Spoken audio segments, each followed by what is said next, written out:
সারাদিন রাস্তায় রাস্তায় ঘুরে আর বাপের কষ্টটা বুঝলো না। এত কটা কুড়া চলাই দিলেও পারতো, আমার শরীরটা অনেক অসুস্থ। নিদ্রানালয় মনে সদাই থাকে।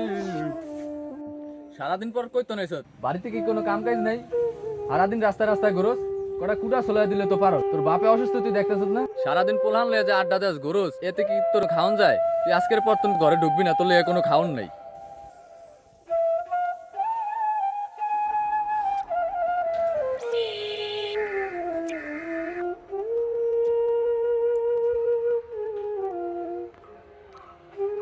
আসসালামু আলাইকুম ভাই। ওই যে আমি ভাই কাশেমে বুঝছেন, ওই যে আপনার লোক আগে কাজ করতাম, তো ওই সময় তো মনে করেন যাই ঝামেলা হয়েছে, লেগে চাকরিটা ছাইড়া দিতে হয়েছে। এখন ভাই আমার একটা চাকরি দেওয়া যায়?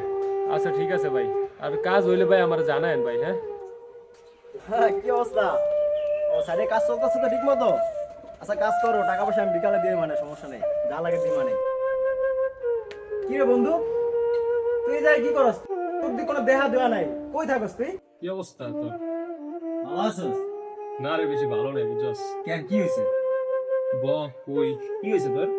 বাড়িতে তো মনে করো আব্বা চিল্লাচিল্লি করছে, পরে বাড়ির থেকে আয়া পড়ছি, বাড়িতে যাইতে না গেছে। আর কাজ কামের যে অবস্থা, ঠিক আছে কাজ কাম করি না।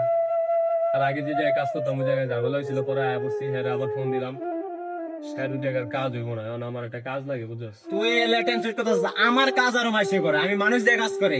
তুই আমার আমার একটু কাজ আছে, আমার কাজটা করে দে, লাগলে বিকালে টাকা নিয়ে চল চল চল। এই যে গাছগুলো দেখতেছিস না, এখান থেকে দুই আটি গাছ কেটে আমার বড় একটু দিয়া, আর বিকালবেলা তুই আমার লগে দেখা করবি।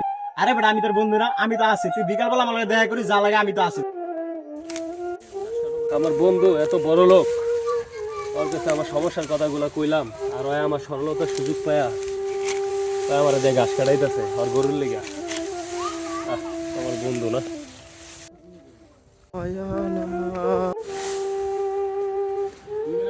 দাঁড়া দাঁড়া, চা দিতেছে, দাঁড়া। আজকে বন্ধুর কাজ করে 50টা টাকা পেলাম। টাকার অঙ্কটা খুব ছোট, কিন্তু সময়টা আমাকে অনেক কিছু শিখিয়ে দিল।